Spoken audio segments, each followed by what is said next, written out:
Welcome back friends, मैं हूं विक्रम और आप देख रहे हैं हमारा चैनल नियर बाय स्टडी। और आज की इस वीडियो में मैं आप लोगों के लिए लेकर आया हूं बिहार एसएससी का मॉडल सेट नंबर 9। जी हाँ, तो दोस्तों मॉडल सेट नंबर 9 हमने मॉडल सेट नंबर 8 तक कर लिया है। अब चाहे तो इस वीडियो के डिस्क्रिप्शन बॉक्स में जाकर पीछे वाले वीडियो को देख सकते हैं। जी हाँ, तो पीछे वाले वीडियो को देख सकते हैं। तो चलिए दोस्तों, समय को ना गवाते हुए स्टार्ट करेंगे पहले क्वेश्चन से। और पहले क्वेश्चन से स्टार्ट करने से पहले मैं आपको बताना चाहूँगा कि जिन लोगों ने हमारा चैनल नियर बाय स्टडी को अभी तक सब्सक्राइब नहीं करा है तो नीचे के दिए गए रेड बटन को दबाकर आप हमारे चैनल को सब्सक्राइब कर लीजिए। साथ ही साथ बेल आइकन को भी प्रेस कर दीजिएगा ताकि लेटेस्ट वीडियो का नोटिफिकेशन सबसे पहले आप लोगों को मिल सके।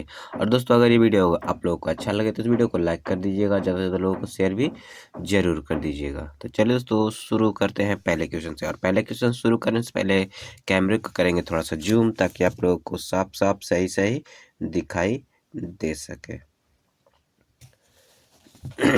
जी हाँ दोस्तों, सबसे पहले पहला क्वेश्चन बोला जा रहा है इसरो के संदर्भ में। जी हाँ, तो इसरो के संदर्भ में आपका उन्नति क्या है? तो उन्नति जो है वो एक नैनो सैटेलाइट विकास कार्यक्रम है। जी हाँ, तो इस उन्नति जो है वो नैनो सैटेलाइट विकास कार्यक्रम है। अगला प्रश्न है लोकसभा। जी हाँ, तो लोकसभा के प्रोटेम स्पीकर को पद के साथ शपथ कौन दिलाता है? तो लोकसभा के प्रोटेम स्पीकर को पद की शपथ कौन दिलाता है? तो उसको शपथ दिलाता है राष्ट्रपति। अगला प्रश्न है कम्बाला क्या है? जी हाँ, तो कम्बाला जो है वो क्या है? तो कम्बाला जो है भैंसों की दौड़ है। जी हाँ, तो भैंसों की दौड़ को जो है कम्बाला कहा जाता है या फिर कम्बाला भैंसों की दौड़ है। हमारा अगला प्रश्न है ग्रीन पीस डेटा के अनुसार निम्नलिखित में से कौन सा देश सबसे ज़्यादा SO2 का उत्सर्जन करता है? तो सबसे ज़्यादा SO2 उत्सर्जन करने वाला जो देश है वो भारत है। हमारा अगला प्रश्न है निम्न में से कौन सा अर्धन्यायिका निकाय? जी हाँ, तो अर्धन्यायिका निकाय नहीं है। तो इसमें जो है इनकम टैक्स सेटलमेंट कमीशन जो है अर्धन्यायिका निकाय नहीं है, बल्कि national green tribunals, press council of India, law commission of India, ये तीनों ही जो हैं वो आपके अर्धन्यायिका निकाय है। हमारा अगला प्रश्न है प्राचीन भारत में। जी हाँ, तो प्राचीन भारत में निष्क क्या था? तो निष्क जो है वो स्वर्ण मुद्रा था। जी हाँ, तो निष्क एक स्वर्ण मुद्रा था। हमारा अगला प्रश्न है कहा जा रहा है चार बौद्ध संगीति का आयोजन नीचे दिया गया है। जी हाँ, तो नीचे दिया गया है उनके स्थान। जी हाँ, तो उनके स्थान इस कालक्रम के अनुसार कूट करके आधारित करना है। तो दोस्तों सबसे पहले मैं आपको बता दूं, सबसे पहला जो हुआ था वो राजगीर में हुआ था, दूसरा जो है वो वैशाली में हुआ था, तीसरा जो है पाटलिपुत्रा में हुआ था और चौथा जो है कुंडलग्राम में हुआ था। जी हाँ, तो चौथा जो है कुंडलग्राम में हुआ था। हमारा अगला प्रश्न है जी हाँ दोस्तों, हमारा अगला प्रश्न है डेकलाम विवाद किन दो देशों के बीच है? जी हाँ, तो डेकलाम विवाद किन दो देशों के बीच मध्य है, यानी कि भारत और चीन के मध्य जो है डोकलाम विवाद स्थित है। जी हाँ, तो डोकलाम विवाद भारत और चीन के मध्य स्थित है। हमारा अगला प्रश्न है जी हाँ, तो हमारा अगला प्रश्न बोला जा रहा है 26 जनवरी 1930। जी हाँ, तो 26 जनवरी 1930 को स्वतंत्रता दिवस के रूप में मनाने का निर्णय किस कांग्रेस, जी हाँ, तो कांग्रेस के किस अधिवेशन में लिया गया? तो ये जो है कांग्रेस के लाहौर अधिवेशन में। जी हाँ, तो लाहौर अधिवेशन में जो है वो 26 जनवरी 1930 को स्वतंत्रता दिवस के रूप में मनाने का निर्णय लिया गया। बढ़ेंगे अगले प्रश्न की ओर। तो हमारा अगला प्रश्न जो है कहा जा रहा है निम्नलिखित जोड़ों में से किसमें देश एवं राजधानी मिलान सही है? जी हाँ, तो देश एवं राजधानी का मिलान सही है तो जाम्बिया। जी हाँ, तो जाम्बिया की राजधानी लुसाका, ये आपका सही है। बाकी तीन जो है वो गलत है। हमारा अगला प्रश्न है कहा जा रहा है निम्नलिखित में से किस देश को, जी हाँ, तो किस देश को 2019 ईस्वी में केंद्र शासित प्रदेश का दर्जा दिया गया? जी हाँ, तो केंद्र शासित प्रदेश का दर्जा दिया गया तो जम्मू एंड कश्मीर को। जी हाँ, तो जम्मू एंड कश्मीर को जो है वो केंद्र शासित प्रदेश का दर्जा दिया गया। केंद्र शासित प्रदेश के रूप में जो है वो जम्मू कश्मीर को राज्य से हटाकर केंद्र शासित प्रदेश बनाया गया और दो केंद्र शासित बनाए प्रदेश बनाए गए जम्मू कश्मीर और लेह। जी हाँ, तो जम्मू कश्मीर और लेह दो केंद्र शासित प्रदेश बनाए गए। हमारा अगला प्रश्न है, प्रत्येक वर्ष, जी हाँ, तो प्रत्येक वर्ष जैव विविधता का अंतर्राष्ट्रीय दिवस मनाया जाता है। कब मनाया जाता है? तो 22 मई को। जी हाँ, तो 22 मई को जैव विविधता का अंतर्राष्ट्रीय दिवस मनाया जाता है। हमारा अगला प्रश्न है, निम्नलिखित में से बिहार का कौन सा जिला नेपाल की अंतर्राष्ट्रीय सीमा के समीप है? जी हाँ, तो समीप नहीं है बोल रहा है। तो समस्तीपुर जो है वो नेपाल की सीमा के समीप नहीं है, बल्कि मधुबनी, अररिया, सीतामढ़ी, ये तीनों जिले जो हैं वो नेपाल के समीप है। हमारा अगला प्रश्न जो है कहा जा रहा है, बराक 8, जी हाँ, तो बराक 8 मिसाइल प्रोजेक्ट की तकनीकी सहयोग मिल रहा है। तो किस देश से मिल रहा है? तो इजराइल से। जी हाँ, तो इजराइल से मिल रहा है। हमारा अगला प्रश्न है, निम्न में से कौन सा लेख, जी हाँ, तो ध्यान दीजिएगा, निम्न में से कौन सा लेख सिर्फ न्यायिका और अर्धन्यायिक निकायों के विरुद्ध जारी किया जा सकता है? तो प्रतिषेध जो है ये जारी किया जा सकता है। हमारा अगला प्रश्न है, एशिया का सबसे गहरा स्थल, जी हाँ दोस्तों ध्यान दीजिएगा, एशिया का सबसे गहरा स्थल कौन सा है? तो एशिया का सबसे गहरा स्थल जो है वो आपका मृत सागर है। जी हाँ, तो मृत सागर जो है एशिया का सबसे गहरा स्थल है। हमारा अगला प्रश्न है, बिहार का प्रसिद्ध सोनपुर पशु मेला, जी हाँ, तो बिहार का प्रसिद्ध सोनपुर पशु मेला कब प्रारंभ होता है? तो कार्तिक पूर्णिमा से ये प्रारंभ होता है। जी हाँ, तो कार्तिक पूर्णिमा से ये प्रारंभ होता है। हमारा अगला प्रश्न है, रंगा नदी बांध, जी हाँ, तो रंगा नदी बांध निम्नलिखित में से किस राज्य में स्थित है? तो ये जो है आपका अरुणाचल प्रदेश में स्थित है। जी हाँ, तो रंगा नदी बांध अरुणाचल प्रदेश में स्थित है। हमारा अगला प्रश्न है, निम्नांकित राज्यों में से कौन सा राज्य में सीढ़ीदार कृषि नहीं की जाती है? जी हाँ, तो सीढ़ीदार कृषि नहीं की जाती है।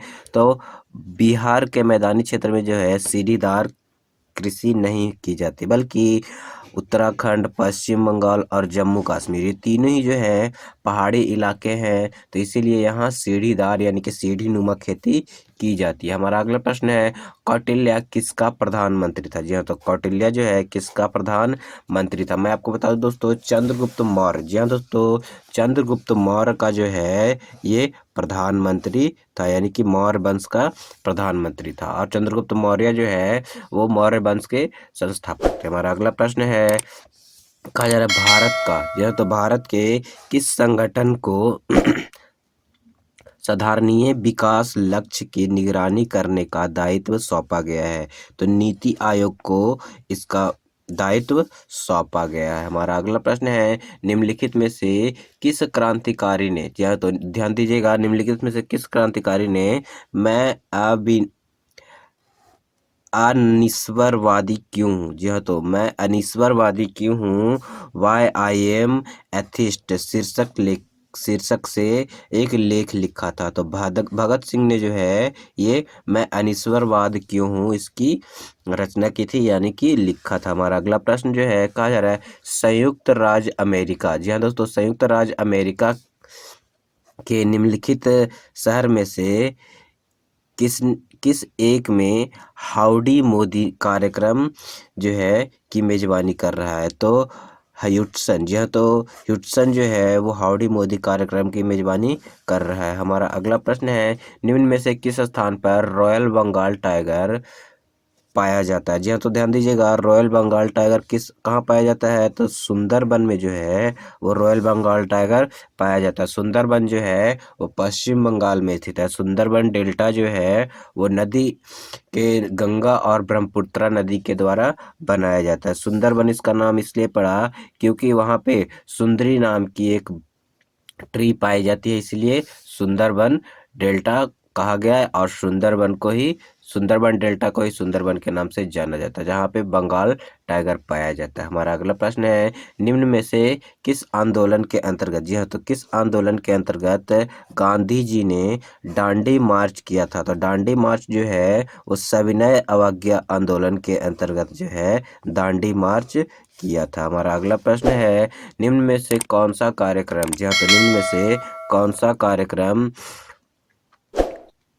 कौन सी योजना भारत के समावेशी विकास से संबंधित नहीं है? ध्यान दीजिएगा, नहीं है तो विमुद्रीकरण जो है ये नहीं है, बल्कि इसके अलावा जन धन योजना, उज्ज्वला योजना, सौभाग्य योजना, ये तीनों जो है वो समावेशी विकास से संबंधित है। हमारा अगला प्रश्न है, महान दार्शनिक प्लूटो किस देश के निवासी थे? जी हाँ, तो महान दार्शनिक जो प्लूटो थे वो किस देश के निवासी थे? तो ये जो है ग्रीस के निवासी थे। जी हाँ, तो ये ग्रीस के निवासी थे। हमारा अगला प्रश्न है, हिंद स्वराज। जी हाँ, तो ध्यान दीजिएगा, हिंद स्वराज के लेखक कौन थे? जी हाँ दोस्तों, हिंद स्वराज के लेखक कौन थे? तो मोहनदास करमचंद गांधी। जी हाँ, तो मोहनदास करमचंद गांधी जो है हिंद स्वराज के लेखक थे, यानी कि हमारे गांधी जो है, गांधी जी जो है वो हिंद स्वराज के लेखक थे। हमारा अगला प्रश्न है, भारतीय नौसेना की प्रथम महिला पायलट। जी हाँ, तो प्रथम महिला पायलट सब लेफ्टिनेंट शिवांगी स्वरूप किसे कहा जाता है, यानी कि कहाँ की है? तो ये जो है शिवांगी स्वरूप जो है वो आपके बिहार की एक महिला है, जो कि वीरांगना महिला है, बहुत ही वीर है। हमारा अगला प्रश्न है, कहा जा रहा है भारत में अल्पसंख्यक महिला के नेतृत्व विकास के लिए शुरू की गई योजना। जी हाँ, तो शुरू की गई योजना कौन सी है? तो इस योजना का नाम जो है वो आपका नई रोशनी है। जी हाँ, तो ध्यान दीजिएगा, इस योजना का नाम नई रोशनी है। हमारा अगला प्रश्न है, बंगाल विभाजन के विरुद्ध। जी हाँ, तो ध्यान दीजिएगा, बंगाल विभाजन के विरुद्ध निम्नलिखित में से कौन सा आंदोलन आरंभ किया गया था? बंगाल विभाजन के विरुद्ध में जो है स्वदेशी आंदोलन जो है वो आरंभ किया गया था। हमारा अगला प्रश्न है, निम्नलिखित में से किस नगर में? जी हाँ, तो ध्यान दीजिएगा, निम्नलिखित में से किस नगर में संयुक्त राष्ट्र का मुख्यालय अवस्थित है? तो ये जो है संयुक्त राष्ट्र का मुख्यालय आपका न्यूयॉर्क में अवस्थित है। हमारा अगला प्रश्न है, विश्व स्वास्थ्य, जो तो विश्व स्वास्थ्य दिवस कब मनाया जाता है? तो विश्व स्वास्थ्य दिवस जो है वो आपका 7 अप्रैल को मनाया जाता है। जी हाँ दोस्तों, 7 अप्रैल को विश्व स्वास्थ्य दिवस मनाया जाता है। हमारा अगला प्रश्न है, निम्नलिखित भारत के राज्यों में से कौन सा राज्य पेड़ों की जड़ों से बने पुल के लिए प्रसिद्ध है? तो पेड़ों से बने पुल के लिए प्रसिद्ध जो है वो आपका मेघालय है। जी हाँ, तो ये मेघालय। हमारा अगला प्रश्न है, कांग्रेस के कौन से उदारवादी नेता ब्रिटिश हाउस ऑफ कॉमन्स के सदस्य रह चुके हैं? तो ब्रिटिश हाउस ऑफ कॉमन्स के सदस्य जो है वो दादा भाई नौरोजी जो है वो रह चुके हैं। हमारा अगला प्रश्न है, एस्किमो जनजाति। जी हाँ दोस्तों, एस्किमो जनजाति निम्नलिखित में से किस महाद्वीप के निवास करती है? जी हाँ, तो उत्तरी अमेरिका में एस्किमो जनजाति निवास करती है। हमारा अगला प्रश्न है, प्रसिद्ध कृति। जी हाँ, तो ध्यान दीजिएगा, प्रसिद्ध कृति poverty and un British rule. जी हाँ, तो poverty and un British rule in India के लेखक कौन है? तो इसके लेखक जो है दादा भाई नौरोजी हैं। जी हाँ, तो इसके लेखक दादा भाई नौरोजी हैं। हमारा अगला प्रश्न है, निम्न राज्यों में से कौन सा राज्य सबसे छोटा है? जी हाँ, तो सबसे छोटा राज्य कौन सा है? तो गोवा जो है वो सबसे छोटा राज्य है। हमारा अगला प्रश्न है, निम्नलिखित में से कौन सी संरचना भारत में सबसे उत्तर में स्थित है? सबसे उत्तर में इससे संरचना जो है वो अरावली पहाड़ी है। जी हाँ, तो सबसे उत्तर में जो है अरावली पहाड़ी है। हमारा अगला प्रश्न है, भितरकनिका राष्ट्रीय उद्यान। जी हाँ, तो भितरकनिका राष्ट्रीय उद्यान विश्व प्रसिद्ध है। तो किस चीज़ के लिए विश्व प्रसिद्ध है? तो ये कछुआ के लिए। जी हाँ, तो कछुआ के लिए जो है भितरकनिका राष्ट्रीय उद्यान प्रसिद्ध है। हमारा अगला प्रश्न है, बालाघाट। जी हाँ, तो बालाघाट खाने किस लिए प्रसिद्ध है? जी हाँ, तो बालाघाट खाने जो है वो किस लिए प्रसिद्ध है? तो बालाघाट खान जो है वो आपको कॉपर के लिए प्रसिद्ध है। हमारा अगला प्रश्न है, हाल ही में। जी हाँ, तो हाल ही में एक जलीय जीव भारतीय हैम्पबैक महसीर विलुप्त के कगार पर होने के कारण सुर्खियों में रहा। यह संबंधित है, ये किस नदी से संबंधित है? तो ये आपके कावेरी नदी से संबंधित है। जी हाँ, तो ये आपके कावेरी नदी से संबंधित है। बढ़ते हैं अगले क्वेश्चन की ओर। तो हमारा अगला क्वेश्चन जो है वो कहा जा रहा है, गौतम बुद्ध ने, जी हाँ, तो गौतम बुद्ध ने धर्म चक्र प्रवर्तन कहाँ से आरंभ किया? तो ये जो है गौतम बुद्ध ने सारनाथ से प्रारंभ किया था, यानी कि ये सारनाथ से आरंभ हुआ था। हमारा अगला प्रश्न है, भारत में स्वच्छ भारत मिशन की शुरुआत कब हुई थी? जी हाँ, तो भारत में स्वच्छ भारत मिशन की शुरुआत कब हुई थी? तो 2014 से। जी हाँ, तो 2014 से भारत में स्वच्छ भारत मिशन की शुरुआत हुई थी। हमारा अगला प्रश्न है, वर्ष 2015 में, जी हाँ, तो वर्ष 2015 में किस वर्ष 2030 के लिए धारणीय विकास का लक्ष्य निर्धारित किए गए थे? तो संयुक्त राष्ट्र महासभा के द्वारा जो है ये निर्धारित किया गया था। हमारा अगला प्रश्न है, चंद्रमा के डार्क, जी हाँ, तो चंद्रमा के डार्क साइड पर, जी हाँ, तो डार्क साइड पर उतरने वाला विश्व का पहला अंतरिक्ष यान कौन सा है? तो चांग ई, जी हाँ, तो चांग ई 4 जो है वो चंद्रमा के डार्क साइड पर उतरने वाला पहला आपको सैटेलाइट था, यानी कि अंतरिक्ष यान था। हमारा अगला प्रश्न बोला जा रहा है, बिहार दिवस कब मनाया जाता है? तो दोस्तों बिहार दिवस जो है 22 मार्च को मनाया जाता है, और 22 मार्च को ही जो है आपको जल दिवस भी मनाया जाता है। हमारा अगला प्रश्न है, सिंधु घाटी की सभ्यता, जी हाँ, तो सिंधु घाटी की सभ्यता निम्नलिखित स्थलों में कौन सी गुजरात में स्थित है? जी हाँ, तो सिंधु घाटी की कौन सी जगह जो है वो गुजरात में स्थित है? तो लोथल जो है सिंधु घाटी की सभ्यता आपको गुजरात में स्थित है। हमारा अगला प्रश्न है, टोडा जनजाति, जी हाँ, तो ध्यान दीजिएगा, टोडा जनजाति जो है किस राज्य में मिलती है? तो टोडा जनजाति तमिलनाडु में मिलती है। हमारा अगला प्रश्न है, स्वराज मेरा जन्मसिद्ध अधिकार है और मैं इसे लेकर रहूंगा, किसने कहा था? तो ये बाल गंगाधर तिलक ने कहा था। जी हाँ, तो बाल गंगाधर तिलक ने इसे कहा था। तो दोस्तों जीके का क्वेश्चन हो गया खत्म। अब हम लोग स्टार्ट करेंगे जीएस का क्वेश्चन। जी हाँ, तो जीएस का क्वेश्चन हम लोग स्टार्ट करेंगे। तो पहला क्वेश्चन बोला जा रहा है, सूचना प्रौद्योगिकी क्षेत्र में स्मार्ट, जी हाँ, तो स्मार्ट ओपीडी एक नवाचार है, इसका संबंध निम्नलिखित में से किस क्षेत्र से है? तो इसका संबंध जो है वो आपका स्वास्थ्य से संबंधित है। हमारा अगला प्रश्न है, कहा जा रहा है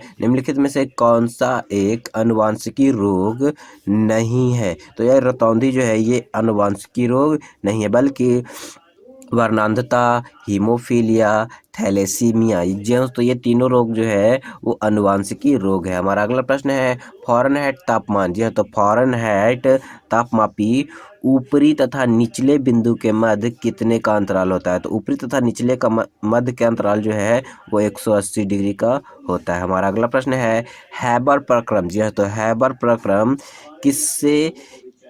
किसके औद्योगिक उत्पादन हेतु प्रयुक्त किया जाता है? तो हैबर प्रक्रम से जो है अमोनिया गैस का निर्माण किया जाता है। हमारा अगला प्रश्न जो है वो कहा जा रहा है, भूकंप की शक्ति का परिणाम मापा जाता है। जी हाँ, तो भूकंप की शक्ति का परिणाम किससे मापा जाता है? तो रिएक्टर स्केल पर जो है इसका मापन किया जाता है। हमारा अगला प्रश्न है, बेकिंग सोडा, जी हाँ, तो बेकिंग सोडा है सोडियम का, तो बेकिंग सोडा सोडियम का क्या है? तो सोडियम का बाइकार्बोनेट है। जी हाँ, तो बेकिंग सोडा सोडियम का बाइकार्बोनेट है। हमारा अगला प्रश्न है, निम्नलिखित में से कौन सा जंतु एक कोशिकीय नहीं है? ध्यान दीजिएगा यहाँ पे नहीं लगा हुआ है, तो हाइड्रा जो है वो एक कोशिकीय नहीं बल्कि बहुकोशिकीय जीव है। इसके अलावा अमीबा, प्लाज्मोडियम, लिस्मानिया, ये जो तीनों हैं आपको एक कोशिकीय जीव है। हमारा अगला प्रश्न है, पेयजल में, जी हाँ, तो पेयजल में फ्लोराइड की मात्रा अधिक होने के कारण किससे रोग संबंधित है? जी हाँ, तो कौन सा रोग होता है? तो ये जो है लेड, जी हाँ, तो दोस्तों ये जो है आपका हड्डी से संबंधित रोग होता है। जी हाँ, तो हड्डी से संबंधित रोग ये हो जाता है। हमारा अगला प्रश्न जो है, कहा जा रहा है रेडियो सक्रिय, जी हाँ, तो रेडियो सक्रिय पदार्थ भंडारित करने के लिए बने पात्र की आवश्यकता होता है। तो रेडियो सक्रिय पदार्थ को भंडारित करने के लिए लेड यानी कि शीशा से बने बर्तनों का प्रयोग किया जाता है। हमारा अगला प्रश्न है, एक पारिस्थितिकी तंत्र, जी हाँ, तो एक पारिस्थितिकी तंत्र के ऊर्जा का प्रवाह हमेशा कैसा होता है? तो ऊर्जा का प्रवाह जो है एक दिशीय होता है। हमारा अगला प्रश्न है, निम्न में से कौन सी एक वास्तविक मीन है? जी हाँ, तो वास्तविक मीन है तो कुत्ता मीन जो है वो एक वास्तविक मीन है। हमारा अगला प्रश्न है, यदि किसी वस्तु जी हाँ, तो यदि किसी वस्तु का वेग दुगना कर दिया जाए तो उसकी गतिज ऊर्जा क्या हो जाएगी? तो उसकी गतिज ऊर्जा जो है वो 4 गुनी हो जाएगी। हमारा अगला प्रश्न है, निम्नलिखित में से कौन सा रोग जल प्रदूषण से होता है? तो दस्त जो है वो जल प्रदूषण के कारण होने वाला रोग है। हमारा अगला प्रश्न है, साल्क जो है तो साल्क टीका किसके लिए होता है? तो साल्क टीका जो है वो पोलियो के लिए होता है, यानी कि पोलियो के टीका का खोज जो है जॉन साल्क ने किया है। जी हाँ, तो जॉन साल्क ने किया है। हमारा अगला प्रश्न है, निम्नलिखित में से कौन सा विटामिन रक्त का थक्का जी हाँ, तो रक्त का थक्का जमने में महत्वपूर्ण भूमिका निभाता है? तो विटामिन के जो है वो रक्त का थक्का जमने में एक महत्वपूर्ण भूमिका निभाता है। हमारा अगला प्रश्न है, चावल में प्रचुरता है तो चावल में किस चीज़ की प्रचुरता मिलती है? तो चावल में जो है स्टार्च की प्रचुरता मिलती है। हमारा अगला प्रश्न है, निम्नलिखित में से किस रोग में जी हाँ, तो किस रोग में रक्त में शर्करा की मात्रा बढ़ जाती है? जी हाँ, तो रक्त में शर्करा की मात्रा किस रोग में बढ़ जाती है? तो डायबिटीज में जो है रक्त में शर्करा की मात्रा बढ़ जाती है। हमारा अगला प्रश्न है, ध्वनि की प्रबलता किस मात्रक के व्यक्त की जाती है? तो ध्वनि की प्रबलता जो है वो आपको डेसिबल में व्यक्त की जाती है। बढ़ेंगे अगले प्रश्न की ओर। तो हमारा अगला प्रश्न जो है जी तो हमारा अगला प्रश्न जो है वो कुछ इस प्रकार से है, कहा जा रहा है मशरूम एक है। तो मशरूम क्या है? तो मशरूम जो है वो एक कवक है। जी हाँ, तो मशरूम एक कवक है। बढ़ेंगे अगले प्रश्न की ओर। तुम्हारा अगला प्रश्न है, पाचन तंत्र द्वारा उत्पादित अम्ल कौन सा है? तो पाचन तंत्र द्वारा उत्पादित अम्ल जो है वो हाइड्रोक्लोरिक अम्ल है। हमारा अगला प्रश्न है, अंतरिक्ष में जी हाँ, तो अंतरिक्ष में दूरस्थ वस्तुओं को देखा जा सकता है तो किसकी सहायता से देखा जा सकता है? तो आपको दूरदर्शी यंत्र के द्वारा, यानी कि टेलीस्कोप के द्वारा इसको देखा जा सकता है। हमारा अगला प्रश्न है, निम्न में से ताजमहल की सफ़ेदी कम होने का क्या कारण है? तो ताजमहल की सफ़ेदी कम होने का कारण जो है वो आपका अम्ल वर्षा जी हाँ, तो अम्ल वर्षा वो है। और अम्ल वर्षा का कारण जो है NO2 और SO2 है, यानी कि अम्ल वर्षा का कारण NO2 और SO2 है। हमारा अगला प्रश्न है, रुधिर में होता है तो रुधिर में क्या होता है? तो प्लेटलेट्स जी हाँ, तो रुधिर में प्लेटलेट्स पाया जाता है। हमारा अगला प्रश्न जो है, कहा जा रहा है मोटर गाड़ियों के हेडलाइट में जी हाँ, तो मोटर गाड़ियों के हेडलाइट में आमतौर पर कौन सा दर्पण इस्तेमाल किया जाता है? तो ये आमतौर पर जो है वो अवतल दर्पण का इस्तेमाल किया जाता है। हमारा अगला प्रश्न है जो कि हमारे इस वीडियो का सबसे लास्ट क्वेश्चन है, कहा जा रहा है किनके जी हाँ, तो किन में कार्बोहाइड्रेट नहीं होता है? जी हाँ, तो ध्यान दीजिएगा, नहीं बोल रहा है तो विषाणु में जो है वो कार्बोहाइड्रेट नहीं होता, बल्कि जीवाणु में, कवक में और पादप में, तीनों में ही जो है आपके कार्बोहाइड्रेट पाए जाते हैं। तो दोस्तों आज के वीडियो में बस इतना ही। तो दोस्तों आप लोग बताइए कि आपको मॉडल सेट नंबर जी हाँ, तो मॉडल सेट नंबर 9 कैसा लगा? अगर अच्छा लगा हो तो इस वीडियो को लाइक कर दीजिएगा, ज़्यादा लोगों को शेयर भी जरूर कर दीजिएगा। और दोस्तों जिन लोगों ने हमारे चैनल नियर बाय स्टडी को अभी तक सब्सक्राइब नहीं करा है तो नीचे के दिए गए रेड बटन को दबाकर आप हमारे चैनल को सब्सक्राइब कर लिए, साथ ही साथ बेल आइकन को भी प्रेस कर दीजिएगा ताकि लेटेस्ट वीडियो का नोटिफिकेशन सबसे पहले आप लोगों को मिल सके। और दोस्तों इस वीडियो को देखने के बाद कोई सूचना, सुझाव या फिर शिकायत है तो आप हमारे कमेंट बॉक्स में जाकर कमेंट कर सकते हैं। आज के वीडियो में बस इतना ही, मिलते हैं अगले वीडियो में, जल्दी मिलेंगे सेट नंबर 10 के साथ। तो बस आज इतना ही।